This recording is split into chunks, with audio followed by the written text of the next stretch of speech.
Nouvelle Ligue. Comme je l'avais indiqué à l'entame de mon propos, j'ai à ma droite professeur Galaye Ndiaye, islamologue, chercheur, qui va nous entretenir de l'éducation et de l'enseignement, le modèle de Prokhane. Vous n'êtes pas sans savoir que Cheikh Ahmadou Bamba, au-delà du fait qu'il était un résistant, selon certains, avait un projet de société basé sur les valeurs fondamentales et cardinales de l'islam.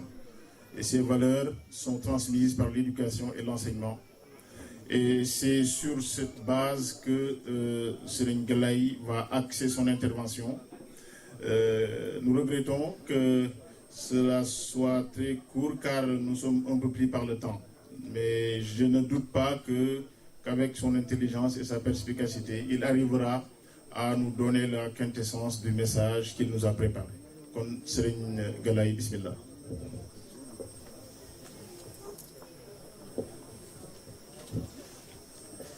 بسم الإله الذي القرآن قد نزل منه ابتدائي وأرجو عنده النزلا سبحان رب كريم جاد لي كرما بأن ألازم قرآنا هداه جلا من كان لله كان الله جل له ومن توسل بالماحي له قبلا الله صل بتسليم بلا عدد عليه بالآل والأصحاب والفضلاء mbokk yi ñu ngi leen di nuyoo lislaam muy nuyoo bu sell di assalaamu aleykum wa rahmatullahi taala wa barakaatu. di jiital ci nuyoo bi balaa bay ñëw ci sama exposé ci làkku nasaraan di feddali sama nuyoo sama kóllëre waaye tamit taalibe ak sëriñam ñu yàgg lool muy Sëriñ Ishaq Mbàkke yàlla na ko fi yàlla bàyyi mu yàgg fi lool te wér. balaa may nuyu son excellence bëggoon naa rekk fàttali ci wolof ay baat yu ndaw yoo xamee ni seede lay doon. jëmm ji toog fii tey di Sëriñ Ishaq Mbàkke ñoo ngi njëkk a gisante ca Égypte booba fekk na ma nekk étudiant di jàng ci université Al Azhar man ak samay moroom waaye tamit doomam Basiiru Mbàkke tamit newoon fa ak ñun. bu ñu daan màggal di def màggalu Tuuba ñu doon ay taalibe suñuy poos jiisul daanaka pour ñu lekk wala ñu naan sax danaan jafe lool te booba ñuy ay murit bëggoon fas yéene di màggal. booba fekk na sunu borom subhanahu wa taala indi ko fa mu nekk ministre conseiller ci ambassade ba. ci jamono jooju bii rek maa ngi ko koy nettali balaa ñu doon màggal dañu naan nañu dem ci sëñ Isaaxa ba pare ba xool ñaata la ñuy jox ci àddiya ñu soogay xool ndax danañ mën a jël saal ak ndax mbaxal la ñuy togg wala ceebu yàpp wala lu mën a doon. donc sunu màggal ñu ngi ko tegoon ci jëmmam ji lam ñuy jox ci la ñuy xamee lan la ñu war a mën a def.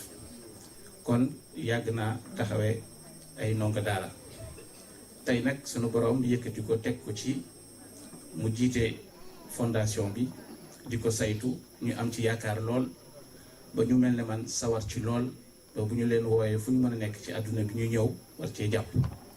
ndax mbirum xam-xam nekk boroom xam-xam yittewoo xam-xam moo ko mën a saytu. kon nag ñu koy ziyaare bu baax di ko nuyu di feddali suñu kóllëre ci moom. di nuyu son excellence Serigne Bassirou ñu ngi mujj a gisante ci Genève ñu ngi lay ziyaare bu baax a baax di la bëgge.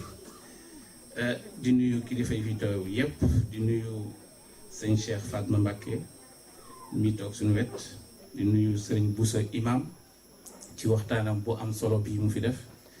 daanaka mën naa wax ni loolu ñu naan lekk na sama lanc daanaka ci lu ëpp lu mu bëggoon a wax ci njëriñal alquran indi na ko ñu koy ziyaare bu baax di ko sant di nuyu sëriñ Abdul Aziz Majalis ci lu kenn umpalewul ci ni muy tasaare njàngaleenu sëriñ Touba ci làkku tubaab di nuyu sëriñ Cheikh Awoba di sama xarit di sama sëriñ di nuyu sëriñ Moustapha Mbacke Jidda di nuyu tamit sëriñ Issa Fall mi ngi fii toog di sama xarit moom ma njëkk invité fii ci France ma ñëw fii di fi waxtaan di nuyu tamit sama kilifa ca Belgique muy sëñ Abbas mi ngi nii toog jógee Anvers di nuyu tamit modérateur bi nga xamee ni moom macha allah daanaka conférence bi mënoon nañu ko koo jox ndax ni muy làkki tubaab moom macha allah neex na lool. Voilà, donc chers frères et sœurs, Inch'Allah, sans plus tarder, le thème ou la thématique qui a été choisie pour ce soir est la suivante: éducation et enseignement. Éducation et enseignement, le modèle mouride, mais en même temps aussi, on va essayer de scruter un peu sur le modèle de Porokhane. Comme vous le savez, Cheikh Ahmadou Bamba Khadim Rassoul, au début, lorsqu'il a commencé à se montrer à travers ses actions et son savoir, il avait fait une déclaration, et cette déclaration est comprise aujourd'hui comme une rupture épistémologique qui, avec laquelle il s'est démarqué de ses prédécesseurs. Vous vous rappelez bien le jour où Cheikh Ahmadou Bamba a dit à ses disciples et compagnons dans l'académie de son auguste père, Mamor Anta Sali, il avait dit, lorsque le prophète sallallahu alayhi wa sallam lui avait dit de déclarer officiellement Rabbi ashabaka bil himmati wala turabbihim bil tarsi. Éduque tes compagnons par un idéal élevé et ne les éduque point par un enseignement livresque. Qu'est-ce que cela veut dire? Il y a beaucoup de chercheurs mourides et d'intellectuels qui ont essayé de scruter, d'analyser cette phrase, car cette phrase marque une rupture. C'est une conception, mais également c'est un revirement historique. Un revirement historique dans le sens où le cheikh se démarque. Se démarque par quoi ou de quoi? Alors la première chose à savoir, c'est que l'enseignement de l'islam à l'époque était seulement basé partout au Sénégal et en Afrique de l'Ouest, généralement sur le fait d'inculquer le savoir, c'est-à-dire de remplir le cerveau de l'étudiant ou de l'apprenant de savoir et de connaissances, sans pour autant tenir compte des 3 éléments qui sont les plus importants chez l'être humain. Malheureusement, mon exposé était censé être projeté comme PowerPoint, parce que la plupart de ce que je vais dire est imagé. Donc, malheureusement, on n'a pas su projeter cela. Ça aurait été vraiment quelque chose de bénéfique pour tout le monde, parce que, comme vous le savez, avec l'image, on comprend mieux et les choses s'éclaircissent. Alors, ce que je veux dire par là, c'est que lorsque Cheikh Ahmadou Bamba a dit, radiyallahu anhu, al-ilmu la bi kathrati riwaya bal بل إنه نور مع الدراية فاقصد به وجه الجليل يا فتى تجد جزاءك نعيما ثبتا إن الذي لم يخش رب العالمين ليس بعالم ولو أفنى الفنون. Le cheikh nous dit العلم لا بكثرة الرواية. Alors j'aimerais bien qu'on note le mot riwaya, qu'on souligne ce mot. العلم لا بكثرة الرواية. Le savoir, ce n'est pas simplement un discours ou bien une narration ou des citations. Beaucoup de gens aujourd'hui considèrent comme tel ou tel comme savant parce que lorsqu'ils parlent, ils citent des versets, ils citent des hadiths, ils citent des vers, des poésies, etc., etc. Et là, on dit qu'il est savant. Cheikh Ahmed Bamba nous dit non, il n'est pas savant. Il est comme l'ordinateur. Il est comme un CD. Aujourd'hui, tout le Coran, vous pouvez le trouver dans une clé USB ou bien dans un CD. Et donc, mémoriser, ce n'est pas l'acquisition du savoir. C'est seulement une partie de l'acquisition du savoir, c'est-à-dire ce qu'on appelle dhakira, la mémoire. Vous avez mémorisé quelque chose, vous avez emmagasiné quelque chose, mais vous n'êtes pas encore savant. Ça, c'est le premier élément, c'est ce qu'on appelle un riwaya. Des beaux discours, on mémorise plein de choses et on récite. On n'est pas savant. العلم لا بكثرة الرواية بل إنه نور مع الدراية. Et là, le cheikh ajoute deux autres éléments. Et c'est là la rupture. La rupture, elle est là. Il nous dit un nour. Alors, dans le cerveau humain, j'aimerais bien vous montrer un peu là. Malheureusement, dans le cerveau humain, si vous voulez le prendre juste sur l'écran, s'il vous plaît. Dans le cerveau humain, il y a une partie que l'on appelle al-dhakira, c'est la mémoire. Et puis, il y a ce qu'on appelle al-aql. Al-aql, c'est la raison. Et puis, il y a ce qu'on appelle le cœur. Trois éléments. Sans ces trois éléments, on ne peut pas considérer quelqu'un comme savant.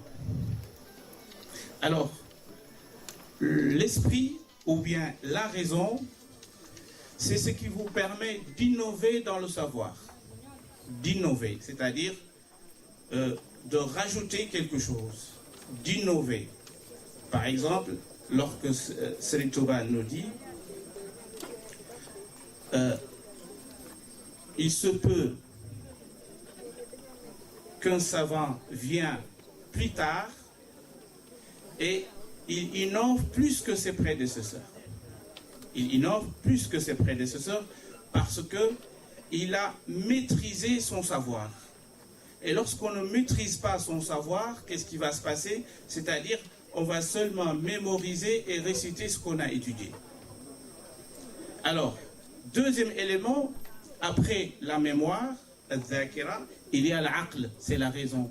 Et c'est ça qui permet l'esprit critique.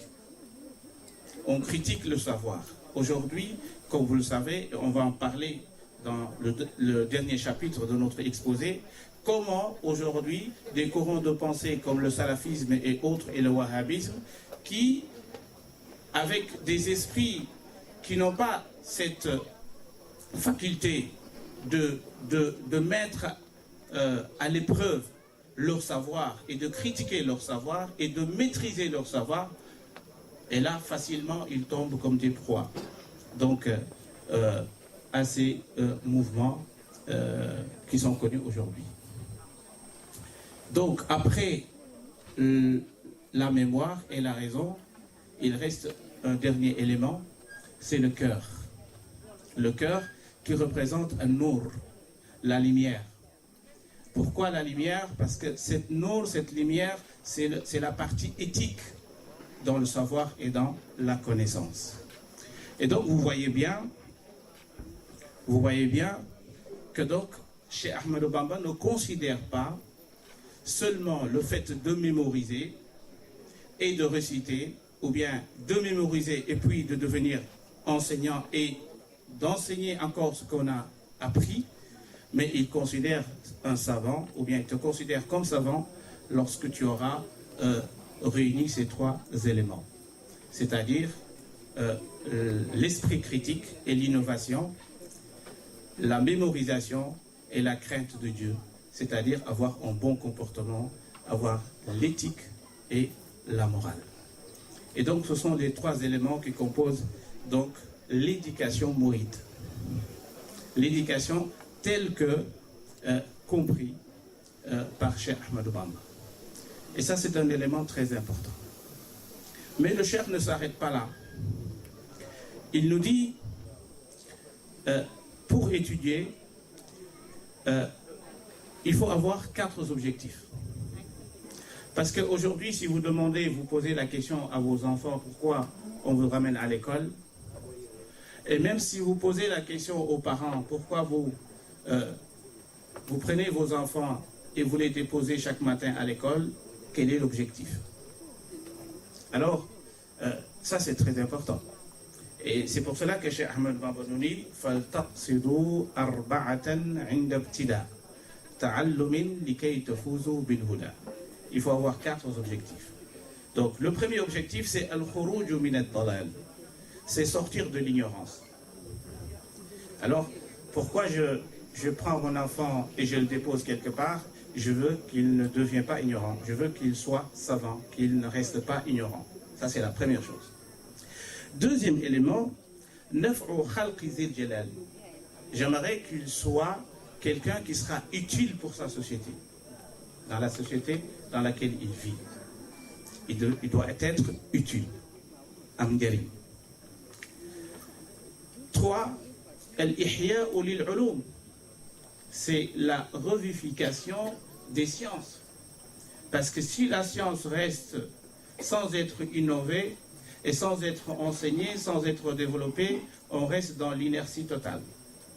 Et donc la science a besoin de cette rénovation et de cette innovation. 4. Al-amalu bil-ma'loum. La mise en pratique de notre savoir. Parce que si on a le savoir et qu'on ne met pas en pratique notre savoir, et là le cheikh nous dit, vous serez comme un âne qui porte des bouquins. Celui qui a un savoir et qui ne met pas en pratique son savoir, c'est comme un âne qui porte sur son dos des livres. Et d'ailleurs, c'est ce que Allah subhanahu wa ta'ala nous dit dans Surat Al-Jumu'ah. مثل الذين حملوا التوراة ثم لم يحملوها كمثل الحمار يحمل أسفارا. Alors, ça c'est, je vais dire, la base. On n'est pas encore dans la théorie elle-même, la théorie de Cheikh Ahmadou Bamba sur la connaissance et le savoir islamique. Vous savez, selon Cheikh Ahmadou Bamba, l'éducation prime sur la connaissance. Même si vous remarquez dans les ouvrages de Cheikh Ahmadou Bamba, il nous dit que la connaissance c'est le ous, c'est la base. C'est la base. Pourquoi? Parce que si vous regardez le verset qui est dans Surat Al-Jumu'ah également, lorsque Allah subhanahu wa ta'ala dit هو الذي بعث في الأميين رسولا منهم يتلو عليهم آياته ويزكيهم et puis après, juste après il dit ويعلمهم الكتاب والحكمة. Il a parlé d'abord de la purification de l'être humain, la partie éthique et morale chez l'être humain avant de parler de sa connaissance. Parce que la connaissance sans l'éthique et sans la morale, c'est comme on dit, c'est-à-dire, c'est comme si en fait c'est une coquille vide, comme on dit. Science sans conscience n'est qu'une ruine de l'âme. Et donc, c'est cette idée-là que Cheikh Ahmed Bamba voulait bâtir à l'époque. Parce que les gens étudiaient, et ça on l'a toujours entendu, Cheikh Moussaka il l'a dit dans ses poèmes, que les gens étudiaient et mémorisaient le Coran, et parfois même ils prenaient le Coran comme coussin, pour dire qu'un Coran qui est assis ou qui est couché sur un autre Coran. Soi-disant que le monsieur, il mémorise le Coran, donc il se permet même de s'asseoir sur le Coran. Et si on lui dit pourquoi tu fais ça, il dit que je suis un Coran parce que je mémorise, je maîtrise le Coran, et si je suis assis sur un Coran, c'est un Coran sur un Coran. Pourquoi? Parce qu'il n'y avait pas cette partie éthique. Et ce qui est le plus important, d'ailleurs, c'est pour cela que Serigne Bachirou Mbacké, dans son ouvrage Minanul Baqil Qadim, les bienfaits de l'Éternel, il nous donne une biographie exceptionnelle. Ça, il faut le dire.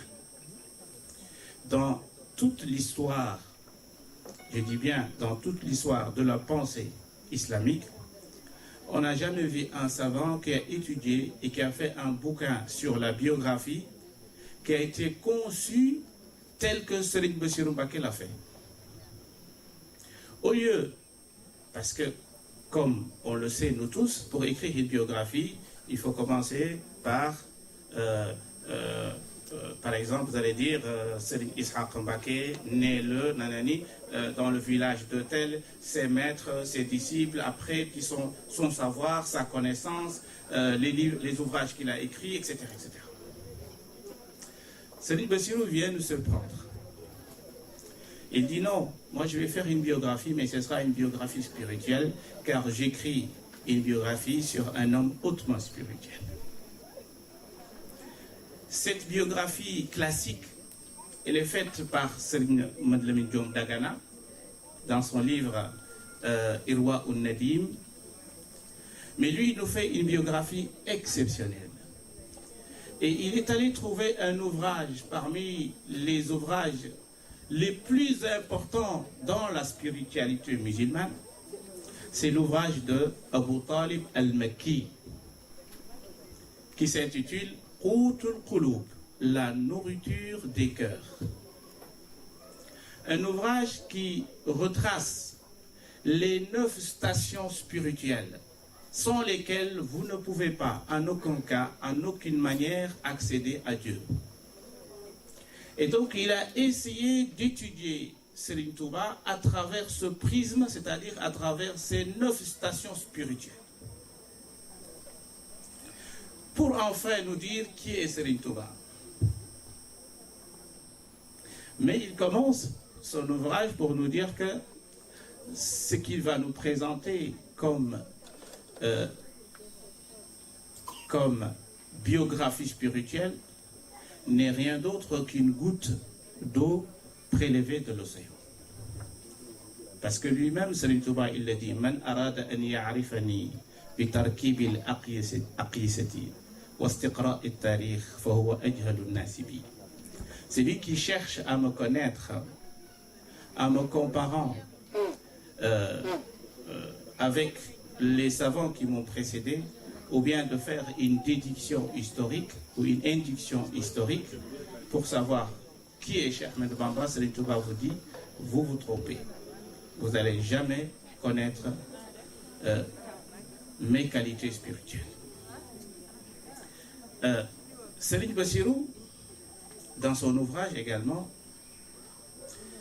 arrive à présenter Serigne Touba comme étant le plus grand rénovateur de l'islam, mais en même temps l'homme qui a atteint les qualités sublimes et les qualités que l'esprit humain ne peut même pas concevoir. Et c'était ça son but, son objectif. Pour revenir maintenant, tout simplement pour vous dire que Porokhane a une part du legs khadimien de chez Ahmadou Bamba dans le savoir et la diffusion de la connaissance. Je suis encore dans mon introduction et vous me dites qu'il me reste 5 minutes, c'est impossible. C'est impossible. Alors, on va passer alors au parrainage. Alors, donc, pour simplement vous donner un aperçu, alors chacun se pose la question suivante. Pourquoi je dois parrainer? N'est-ce pas? Vous ne posez pas la question. Je sais que vous êtes mouride, le mouride, lui, il se lance sans réfléchir. Hein? Mais aujourd'hui, il faut réfléchir. Il faut réfléchir pourquoi? Parce que c'est très intéressant de savoir pourquoi je mène cette action. Parce que les savants musulmans nous disent pour juger quelque chose, pour donner un jugement de valeur, il faut avoir une conception de la chose. Il faut connaître la chose avant d'émettre un jugement. Vous allez construire un foyer religieux avec votre argent. Avec vos moyens, vous allez construire une société. Avec vos petits moyens, vous allez construire une nation. Et vous savez que aujourd'hui, dans notre société, surtout en Afrique et dans le tiers-monde, vous savez qu'il y a des enfants de la rue. Vous savez également combien, ou bien le degré de l'ignorance dans nos sociétés. Et les savants musulmans disent que l'action qui est la plus aimée auprès d'Allah, vous la connaissez? Je pose une question là. Est-ce que vous connaissez l'action qui est la plus aimée auprès d'Allah subhanahu wa ta'ala, auprès de Dieu? Vous la connaissez? Donner à manger? Non. Qui dit mieux? Hein? Éduquer. Monsieur l'ambassadeur, je suis désolé. Oui. Alors, les savants musulmans divergent sur cette question. Il y a 4 avis, et je vais les brosser très rapidement. Ils ont dit que l'action la plus aimée par Allah, c'est celle qui te permet de te détacher de ce bas monde. Pourquoi? Parce que quand tu te détaches de ce bas monde, tu es plus proche de l'au-delà, c'est-à-dire tu es plus proche d'Allah subhanahu wa ta'ala. D'autres disent non. La deuxième action la plus aimée, c'est celle qui est pénible et dure lorsqu'on est en train d'exercer ou bien de pratiquer cette action, ou bien cette adoration. Par exemple, le fait de se réveiller le fajr pour prier, ou bien de se réveiller pendant la nuit pour prier parce qu'on va couper notre sommeil, pour certains c'est très difficile. D'autres disent non, l'action la plus aimée auprès d'Allah, c'est une action qui ne se limite pas, c'est-à-dire le profit ou l'intérêt ne se limite pas à soi-même. Tu dois être utile aux autres. Le fait, par exemple, de puiser un puits, ou bien de faire une école, ou bien une mosquée, ou quelque chose de ce genre. Mais Ibn al-Qayyim, dans son ouvrage Madarij as-Salikin, les sentiers des itinérants, nous dit tous ces 3 avis ne sont pas considérés comme l'action la plus aimée de Dieu. Mais l'action la plus aimée de Dieu, je vais vous la dire aujourd'hui. C'est laquelle? C'est à chaque moment, dans chaque contexte, dans chaque lieu, il y a un besoin.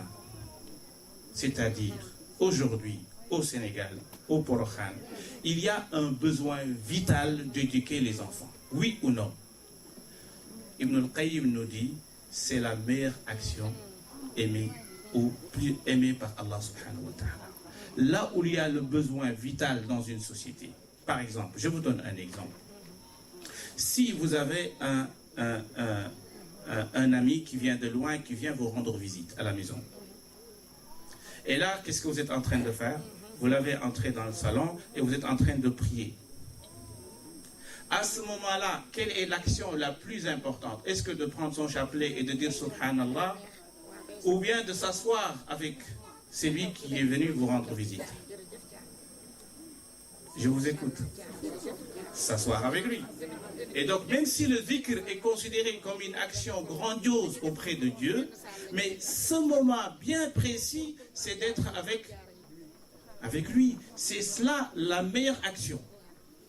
Et donc, si on vit dans une société où il y a de l'ignorance, on sait que nos enfants, ils sont dans la rue, et que l'éducation et l'enseignement fait défaut dans cette société, donc notre devoir, pour tout un chacun, c'est de faire sortir, ou bien de sortir ses enfants et leur donner une éducation et un enseignement.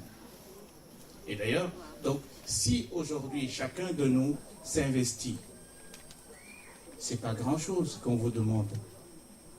C'est seulement de parrainer. Et ça vous coûte rien, vous le savez très bien, vous gagnez plus. Mais tellement que on n'est pas conscient de ce qui nous attend dans la tombe, et ce qui nous attend dans l'au-delà, et c'est pour cela que parfois, comme dit le Coran, tu'siruna al-hayat ad-dunya.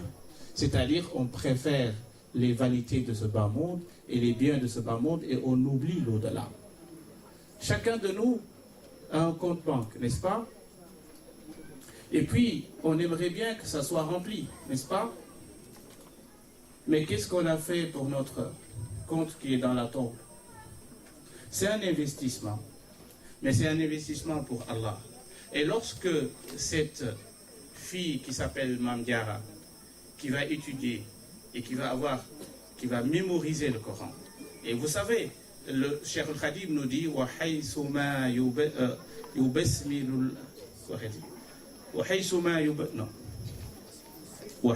يُبَسْمِلُ الصَّبِيُّ فِي مَكْتَبٍ يُكْتَبْ لَهُ وَلِوَالِدَيْهِ وَلِمَنْ يُعَلِّمُ بَرَاءَةً مِنْ نَارِهِ فَلْتَغْتَنِمِي.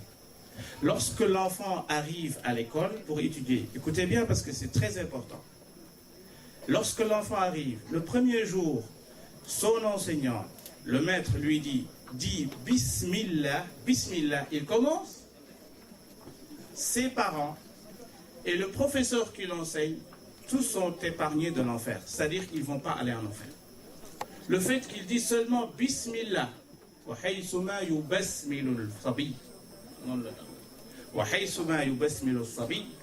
lorsqu'il commence à dire Bismillah, déjà vous n'êtes plus en enfer.